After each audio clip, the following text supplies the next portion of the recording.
La question des addictions en France aujourd'hui est une question centrale. Le tabac, c'est 70 000 morts par an, l'alcool, c'est 50 000 morts par an. Ce sont les deux causes principales de mortalité prématurée.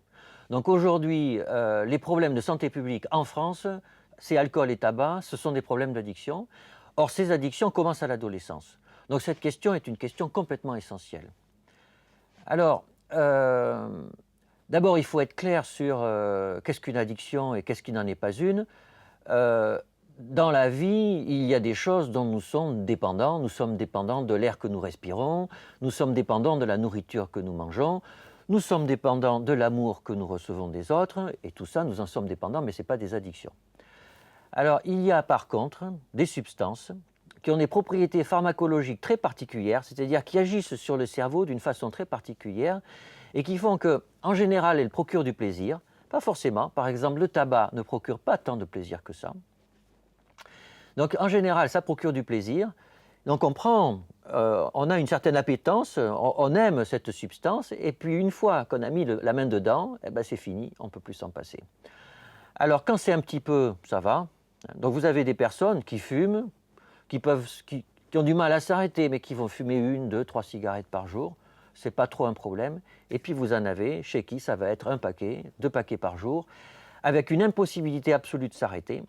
Et même si on n'a plus de tabac le week-end, on va être capable de faire 30 kilomètres pour aller en acheter une.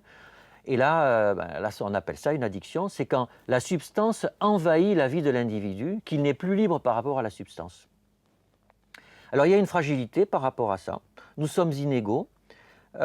Tous, plus ou moins, nous avons bu un peu d'alcool dans notre vie. Et puis, il y en a certains pour qui ça va faire un effet particulier. Et puis, parmi ceux-là, il y en a certains qui ne vont plus pouvoir s'arrêter.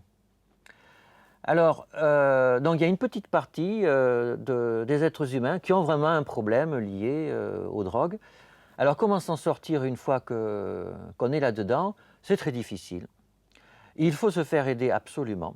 Alors, le premier point essentiel, c'est s'en rendre compte. Il faut être lucide, il faut écouter les autres. Si on vous dit, tu sais, là tu bois trop, là tu sais, le cannabis c'est trop, alors il faut écouter et dire, ah bon, s'ils me le disent, c'est que peut-être ça va pas bien. Peut-être que j'ai un problème, en discuter avec ses proches, et puis une fois qu'on a fait le point et qu'on a reconnu que ça n'allait pas, eh bien, il faut aller voir un professionnel. Il y en a qui sont entraînés, formés à ça. Il y a des techniques qui permettent d'arrêter de fumer, d'arrêter de boire, d'arrêter de fumer du cannabis. Ces techniques sont efficaces, mais en général, on ne peut pas y arriver tout seul.